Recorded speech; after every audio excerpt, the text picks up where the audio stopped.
Bueno, pues vamos a empezar, si os parece.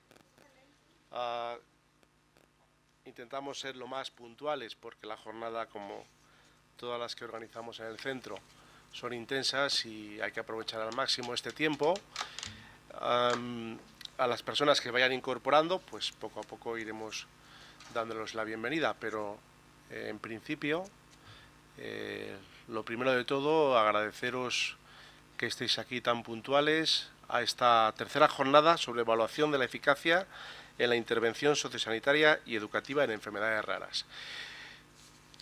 El CREER, el Centro de Referencia Estatal de Atención a Personas con Enfermedades Raras y sus familias, sabéis que es un centro que depende del INSERSO y que dentro de sus líneas y actuaciones pues está la parte de gestión del conocimiento, y para ello pues hace falta no solamente generar conocimiento, sino también transferir y difundir el conocimiento. Y en este caso concreto sobre un tema que ya es el tercer año que hacemos la jornada, creemos que está teniendo mucho interés entre las personas profesionales del ámbito sanitario, sociosanitario, educativo, y entonces creo que es importante que podamos seguir dando continuidad a este tipo de jornadas. De primeras, sabéis que este centro tiene varios programas, y yo lo sé que muchos de vosotros habéis estado aquí, lo habéis conocido, pero que sepáis también, por ejemplo, para personas de la Fundación Lesmes, que veo por ahí, que también hay visitas formativas donde damos a conocer y podéis ver in situ cuál es nuestro centro, cómo es y lo que hacemos. Siempre estamos de puertas abiertas, ¿de acuerdo?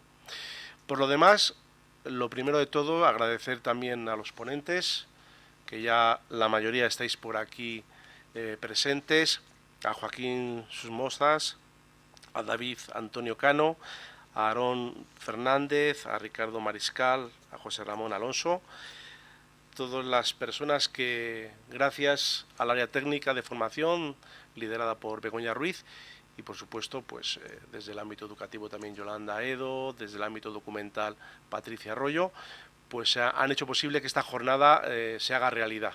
Por lo tanto, muchísimas gracias Begoña y a todo el equipo por haber traído a unas ponencias y unas personas que tienen mucho que contar y mucho que aportar. Con lo cual, enhorabuena a los que estáis aquí porque vais a escuchar cosas de mucho interés y de mucho calado. Y por supuesto, aquí hablamos de fomentar el conocimiento científico como medio de protección ante la pseudociencia, el intrusismo y las intervenciones no basadas en la evidencia. Promover la cultura científica como responsabilidad profesional. Es cierto que en el ámbito sanitario nos ganáis por muchos puntos a la hora del trabajo de investigación y de evidencia científica.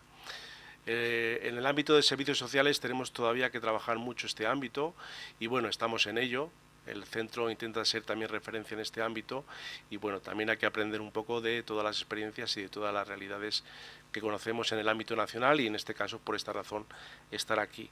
Creemos que es esencial que las profesiones también del ámbito de los servicios sociales también entendamos que solamente se mejora si se investiga, si se evidencia, si se descubren y, por supuesto, siempre con la participación de las personas afectadas y las familias, inevitablemente. Por lo tanto, estas jornadas no me voy a extender mucho más, pero sí que os puedo decir que creo que vais a tener oportunidad de compartir entre vosotras en ese ratito de café que os vamos a ofrecer y por supuesto los contactos de todos los profesionales y ponentes que van a estar aquí también vais a poder ya tenerlos de referencia, compartir con ellos e incluso seguro que generar algún tipo de sinergias. Agradecer también a compañeras del área de programas educativos de la Junta de Castilla y León, que estáis por aquí también, y también por ahí veo a alguna profesora de la Universidad de Burgos, que también está aquí y que veo que ha generado interés esta jornada. Sabéis que estas jornadas se graban para que luego en la página de nuestra web y en el YouTube de nuestro canal de YouTube de nuestro centro queden colgadas, editadas, gracias también a la empresa Sensei y por supuesto a las compañeras de la lengua de signos, agradeceros también ese esfuerzo tan grande que hacéis por hacerlo más accesible todas estas jornadas. Es verdad que muchas veces nos gustaría llegar a más gente, nos gustaría llenar este salón, pero bueno, pues esto es poquito a poco nos lo tenemos que currar y nos lo tenemos que trabajar nosotros también. En este caso concreto, pues ya cada vez vamos recuperando esa presencialidad para compartir, no solamente el escuchar desde una pantalla, que es bueno, está bien, pero que yo creemos, y nunca mejor dicho, que es importante es crear espacios reales donde nos podamos ver, nos podamos mirar, nos podamos hablar, ¿de acuerdo?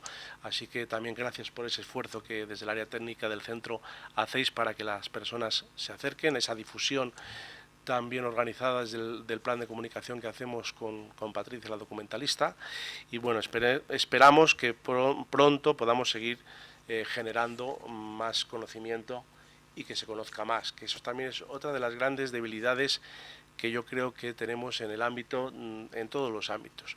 Se va generando muchísimo conocimiento, pero luego no se conoce, no se difunde, no se transfiere y por tanto queda ahí, como en el vacío, en el recuerdo, y hay muchísimas cosas que se tienen que recuperar, volver a escuchar, volver a hablar, volver a leer, porque creo que es la única manera de que podamos mejorar y avanzar si queremos dar un apoyo y acompañar a las personas afectadas por enfermedades raras y a sus familias, que al fin y al cabo es nuestra razón de ser y nuestro objetivo desde el creer.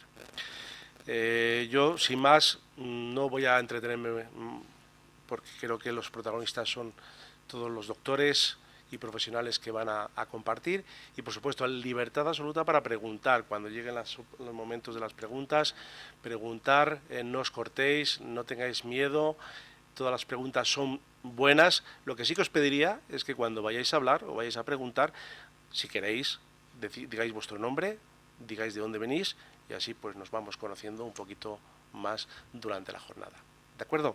Así que insisto, muchísimas gracias Begoña por todo el trabajo y al equipo del CREER que ha hecho posible esta jornada, gracias a los ponentes y sin más vamos a comenzar presentando pues a Joaquín, al doctor Joaquín Susmoza Sánchez, que ahí como podéis ver pone padre de Julia y jefe de urgencias pediátricas. Bueno, pues es pediatra con especialización en emergencias y en cuidados intensivos neonatales, jefe de urgencias pediátricas del Hospital General Universitario Santa Lucía en Cartagena, creador de conciencia social a través de sus redes sociales mediante el proyecto de trail JJ Running Twin, que comparte con su hija Julia, con una enfermedad rara y parálisis cerebral infantil. Igual nos cuentas también un poco este proyecto, que alguno también tenemos interés. Y promotor de la instalación de cambiadores inclusivos en Cartagena y activista social pro derechos de las personas con discapacidad. El enfoque de derechos es esencial y necesitamos personas, profesionales, desde los ámbitos social, sanitario, educativo, laboral, que sean capaces de dar esos enfoques de derechos y de empoderar para que todo el mundo sepamos que tenemos unos derechos y que podemos también ejercitarlos de una forma importante, ¿no? Y en el ámbito de la discapacidad, esencial. En enfermedades raras, más del 80% son enfermedades que cursan con discapacidad, con lo cual tiene mucho sentido todo lo que se haga en este ámbito. Así que, Joaquín, muchísimas gracias y todo tuyo. Buenos días, muchas gracias a Aitor por tus palabras, gracias al centro por contar conmigo.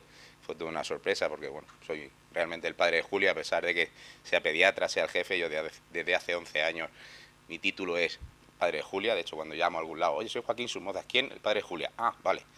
Y con eso vamos tirando. Yo hoy, bueno, dentro de lo que es las jornadas, quería hablaros un poquito, este va a ser el hilo de mi charla, lo que supone la llegada de un hijo o una hija con discapacidad a una familia, cómo lo llevamos, ¿no? Quería hablar un poco de las fases del duelo que tenemos las familias cuando nos llega un hijo con discapacidad, porque el duelo siempre lo tenemos asociado a un fallecimiento, pero realmente el duelo a lo que se refiere es una pérdida, y nosotros cuando de repente llega un hijo con una discapacidad, perdemos a ese hijo que estábamos deseando durante 9 meses, más luego todo el proceso de concepción, ¿no? Y dentro de esas fases del duelo hay unas que son tremendamente sensibles a la aparición de las pseudoterapias.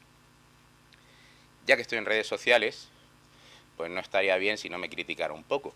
Y quiero hablaros un poco del papel tan importante que tenemos las familias con hijos e hijas con discapacidad que desembarcamos en redes sociales. Y por último, a pesar de que soy un tío muy del método científico, pues quería hablar también de la experiencia propia con las pseudoterapias. Bueno, yo supongo que los que tengáis menos edad que yo, simplemente poniendo esta foto, sabréis de lo que estoy hablando, ¿no? Esto es un Big Mac, de una conocida cadena de comida rápida, ¿no?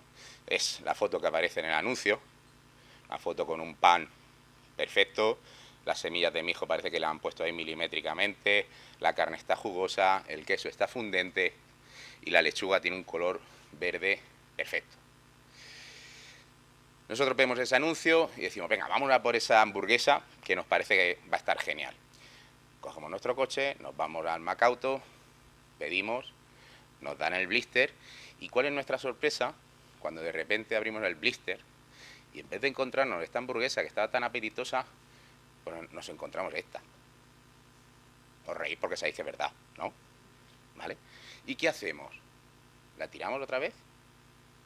No. Decimos, bueno, vamos a probar. Vamos a darle un bocado a ver cómo está esto. Primer bocado a lo mejor se nos hace ahí un pelín de bola.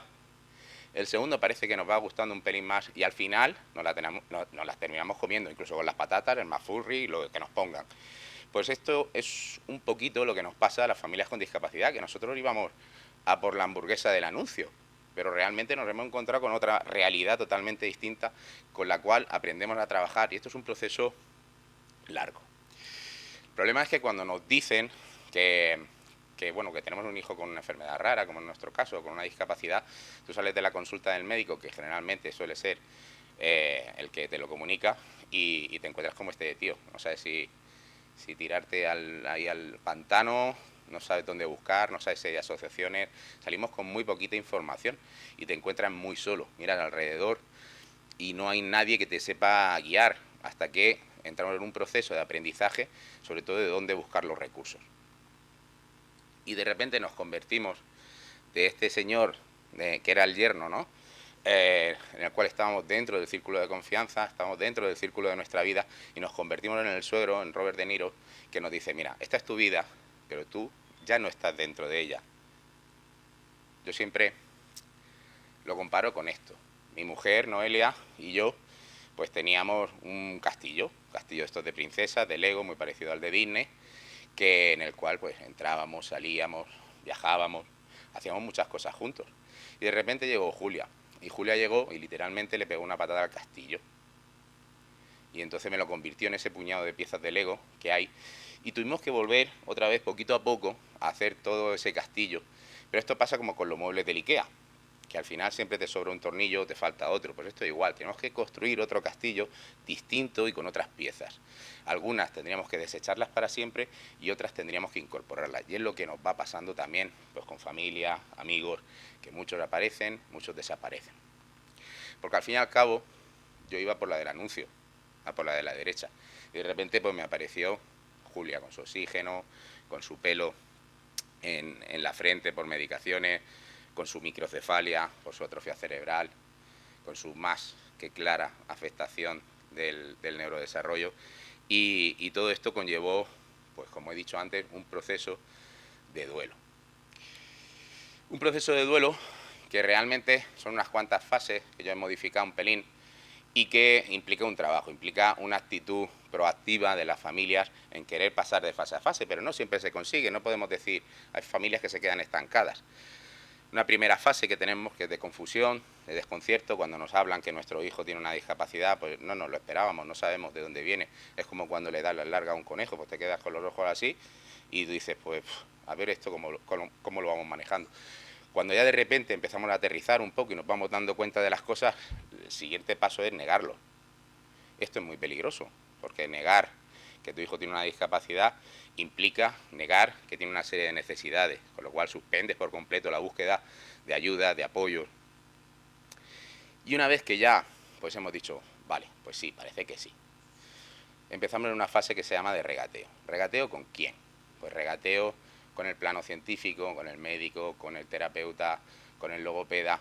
¿Por qué? Porque pensamos que somos capaces de intentar evitar la discapacidad. Y ya cuando no es con el plano científico, entramos con el plano metafísico, es decir, con el plano religioso. Pues si rezo más, si voy más a la iglesia, si pongo una vela a San Cucufato, pues soy capaz de evitar esa discapacidad.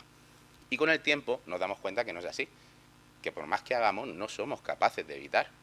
Y entonces entramos en una fase de depresión y aislamiento. No quiero ver a nadie, no me quiero juntar con mis amigos porque ellos tienen hijos que no tienen discapacidad y esto porque me ha tocado a mí. Y eso nos lleva a la culpabilidad y a la vergüenza. ¿Por qué dejamos de hacer nuestras funciones como un padre? Nosotros decimos, bueno, si es que soy un desgraciado, si es que mi hija es una desgraciada, pues ya está, es que no hay más. Entonces, de repente, dejamos de llevar la terapia, dejamos de ejercer nuestras funciones como progenitores y nos sentimos culpables por ello. Pero de repente hay como un efecto rebote. De repente nos damos cuenta que somos superpadres y que lo que queremos es que nuestro hijo esté lo mejor posible. Y aquí entra una expresión que es muy murciana, que se dice contrimás mejor. Es decir, cuanto más haga, mejor. Y me voy a meter en una fase que no existe dentro del trabajo de duelo en hijos con discapacidad, pero que yo me he inventado, que se llama la hiperactividad terapéutica no funcionante. Yo me lo voy a llevar a todos los profesionales. Mi hijo va a tener 12 horas de terapia todos los días, porque sé que cuanto más lo estimule, mejor va a estar. Y al final, ni tú eres padre, te conviertes en taxista, ni tu hijo es hijo, porque lo único que hace es estar en terapia y no consigues lo que quieres. Y por último ya llega la fase de consolidación, que es donde converge un poco lo que tú esperabas con lo que tienes. Y entonces ya ahí establece una fase pues, de normalidad, ya digamos que aceptas a tu hijo tal y como es, y bueno, pues ya empiezas a trabajar de una manera efectiva. ¿Cuáles son las fases dentro de este duelo que son más sensibles a la aparición de pseudoterapia? Pues básicamente son estas fases de regateo, donde intentamos buscar a alguien que realmente nos escuche y que nos diga, sí, si tú cuanto más dinero gastes y más vengan aquí conmigo, yo le voy a curar la parálisis cerebral a tu hijo. La de depresión e aislamiento también, porque empiezan a oír todas estas cosas, y la de culpabilidad y vergüenza. Al fin y al cabo, las tres convergen en esta, ¿no? Que es la de hiperactividad terapéutica no funcionante. Y una cosa que a mí me gusta siempre mucho de relacionar con esta fase es, no sé si os acordáis, algunos sois jóvenes, pero había un anuncio de Pirelli que decía, la potencia sin control no sirve de nada. Pues esto es igual, la estimulación sin control no sirve de nada. Entonces, esa hiperactividad terapéutica no funcionante al final conlleva una desestructuración brutal. Y es ahí donde entra esta gente a decir, sí, tienes razón, cuanto más, mejor, pero conmigo. ¿Qué papel tenemos las familias dentro de redes sociales? Pues la verdad es que empezando por el mío, hay numerosos perfiles de familias con hijos e hijas con discapacidad que están todos los días en las redes pues publicando lo que hacen. Suelen ser, muchos de ellos, hay otros que no, hay otros que buscan dar visibilidad, pues como el mío, a lo que es el día a día, hay otros que intentan pues buscar fondos para investigaciones, pero suelen ser muchos de ellos individuales, es decir, yo voy a contar lo que me pasa en mi casa y lo que necesito para mi hija. Y entonces en todo este proceso se crean unas plataformas de crowdfunding, crean su propio merchandising y son todos, pues bueno, del tipo de, voy a poner mi nombre por no decir el de los críos, pero Joaquín cree en ti, Joaquín puede, Joaquín ayuda, la sonrisa de Joaquín, el camino de Joaquín, caminando con Joaquín, ¿de acuerdo? Y solo en estos 6 perfiles vemos que tenemos pues algo más de 300.000 euros recaudados a base de timing. 300.000 euros en perfiles individuales que no se donan a investigación para los síndromes de los niños. ¿Dónde va ese dinero? Pues ese dinero va a esto, muchas veces. Va a buscar soluciones que no le damos las terapias que sí que estamos contrastadas científicamente. Pero básicamente porque no hay solución, porque ahora mismo no tenemos cura para todo. Y entonces quieren oír lo contrario.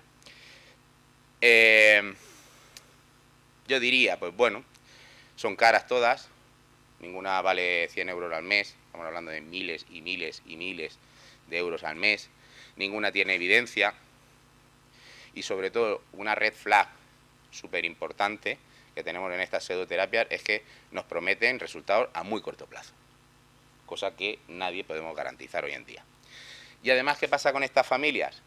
Pues que cuando de repente se embarcan en una en una pseudoterapia de estas, lo publicitan en redes sociales. Suelen ser perfiles con muchos seguidores, 30 y tantos mil, 50 y tantos mil, 100.000, porque da mucha pena ver a los niños con discapacidad. Entonces publicitan, pues me voy a ir a México a que me pongan células madre en la médula espinal. Y lo publicitan. Quiero dinero. Dinero, 100.000 euros, se van. ¿Y qué pasa? Que cuando vuelven no ven mejoría. En absoluto. Pero claro, ¿cómo van ellos a publicar en redes sociales? Señores, todo el dinero que me han dado me lo han estafado. Eso es imposible, no lo publicitan. Y genera un daño en las familias que crean que están ahí esperando a ver qué pasa, porque les genera unas expectativas falsas y hay muchas familias que caen en lo mismo por culpa de estos perfiles individuales. Para terminar, yo quería hablar un poco de la experiencia propia con pseudoterapias, porque aquí donde me veis, jefe de urgencias pediátricas, profesor de universidad, todas estas cosas y muy cuadriculado para el método científico, pues también tuve mi experiencia. Hace 11 años pues llegó esta preciosidad al mundo, que ha evolucionado, como veis, desde la primera foto a esta, ha mejorado un poco físicamente, que no en otras cosas. Ella tiene una enfermedad rara, que es el síndrome de Beckwith-Wiedemann, pero que es un síndrome que tuvimos la mala suerte de que no tiene que llevar aparejado ningún trastorno del neurodesarrollo, pero por complicaciones lo que le marca su día a día es una parálisis cerebral, restricción del movimiento, ausencia de control de esfínteres, no habla, un trastorno de conducta brutal. Y entonces pues desde bien pequeñita entendimos que teníamos que ir de la mano de las terapias. Buscamos la ayuda además contrastada, y comenzó pues que si logopeda, que si miofuncional, que si terapia, que si piscina, un montón de cosas, ¿no? Y claro, ¿qué pasaba? Pues que yo empezaba, pues, si es que no progresa. Sí que progresaba, pero la verdad es que no al ritmo que yo quería. Tampoco me ofrecían un pronóstico cierto. Que sí que me lo ofrecían, pero yo es que tampoco lo quería oír. Cuando tú no estás preparado y tú estás en una fase de esas del duelo que no es la correcta, cuando te dicen, pues no sabemos si tu hija va a andar, o probablemente no hable, pues tú estás así y no quieres oír absolutamente nada. Y de repente, como Ulises en el cuadro este que os he puesto, pues empiezan los cantos de sirena. Empiezan a decirte, oye, pues hay no te decían una pseudoterapia, pero hay una clínica, ¿no? Que hace este tipo de terapia y, ostras, es que va muy bien. Y tú lo publicas, lo dices en los chats que tienes de WhatsApp con todas las familias con discapacidad. Oye, ¿habéis oído hablar de esto? Madre mía, una maravilla. Esto mi hijo lo he llevado y en 3 semanas ha empezado a hacer esto, lo otro, tal. Su hijo, con sus características que no eran las de mi hija, por supuesto. Y entonces, claro, también, esto lo tengo que decir, dentro del matrimonio, pues empieza uno, ¿y por qué no probamos si no nos cuesta nada? ¿Y por qué? ¿Y por qué? ¿Y por qué? Y dije yo, bueno, vamos a ir a PubMed a ver qué evidencia hay. Pues bueno, de repente, justo corto la línea, el timeline de la búsqueda, en el año que yo realicé esa búsqueda, ¿no? Y de repente me aparecen unos artículos con creciente publicación en los últimos años, coincidiendo con el nacimiento de Julia, y dije yo, pues venga, vamos a probar.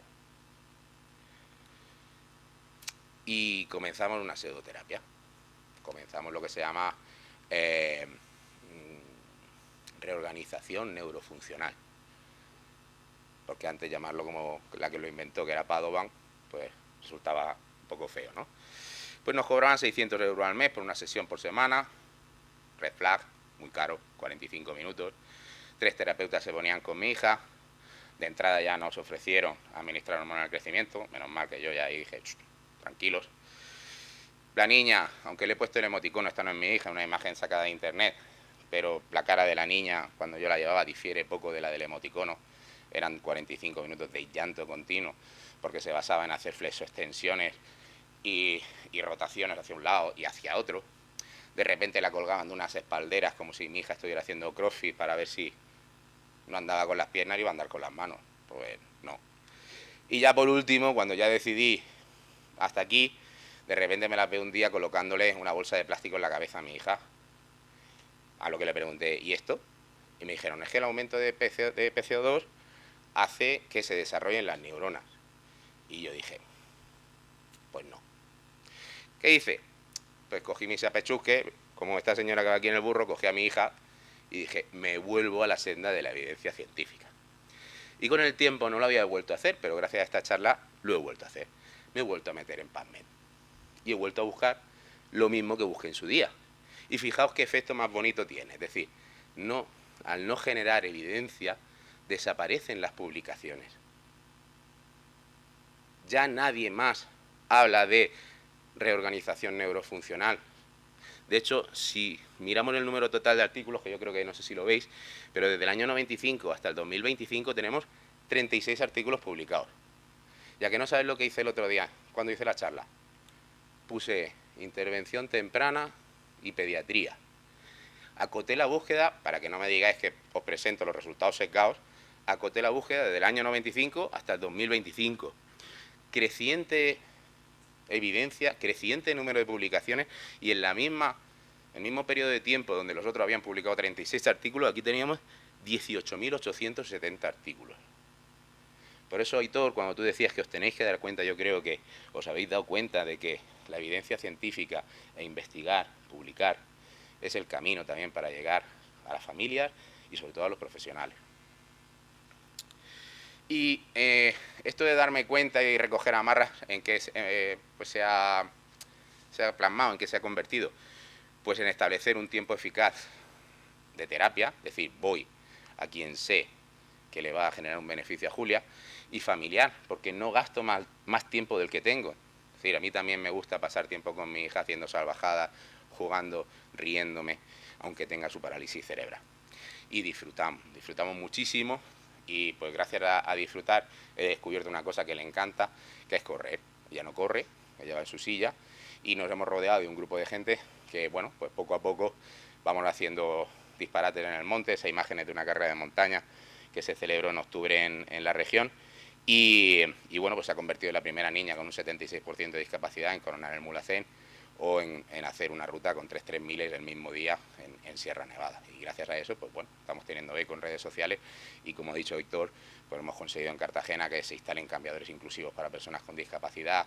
Mi hospital va a ser el primero en tener una comisión de discapacidad dentro del organigrama. También se han instalado cambiadores inclusivos en los hospitales de Cartagena, y poquito a poco, gracias a todo esto, estamos logrando muchas cosas. Un poco como conclusiones, pues bueno, las familias tenemos derecho a equivocarnos, porque estamos desesperados muchas veces y lo que nos decís no nos gusta. Pero eso sí, os pido una cosa, no nos cojáis tirria, porque nos hemos ido a alguien que no tiene evidencia científica. Simplemente intentar imbuirnos una mentalidad crítica. Decir, oye, Joaquín, sí, vete, pero si tú ves que pasa un tiempo, te están sacando el dinero, no notas mejoría y ves cosas raras, vuélvete con nosotros. Mejoraría la adhesión, la gratuidad de terapia. Yo no sé hasta qué punto, ¿no? Pero porque esta gente al final se gasta mucho dinero. Pero es verdad que si gasto dinero a partir de los 6 años, no sé cómo estará aquí en Castilla y León, pero hasta los 6 años en Murcia la atención temprana es gratuita. A partir de los 6 años hay que pagar la atención de los niños, se les cura la parálisis cerebral, ya no hay parálisis cerebral. Y entonces, claro, si encima no tengo los resultados esperados, pues al final me pago para que me digan lo que quiero oír. Entonces, no sé si eso podría mejorar algo. Y por último, que lo hemos estado hablando esta mañana, pues el control por parte de la administración de todas estas pseudoterapias, intentar meterle mano de alguna manera para que no ejerzan siquiera, que ni siquiera puedan ofertarla. Y para terminar, una frase que suelo decir siempre, es que la montaña nos lo pone difícil a todos, pero la ciudad siempre se lo pone a los mismos. Muchas gracias.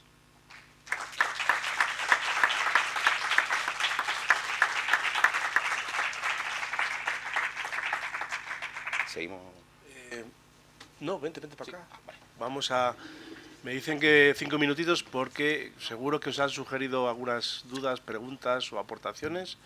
Ahora es el momento de aprovechar. Tenemos un micrófono por aquí portátil, así que vais levantando la mano si queréis alguna pregunta que hacer o alguna aportación, alguna reflexión de todo lo que ha contado Joaquín desde su testimonio como padre. A ver, allí al fondo hay una.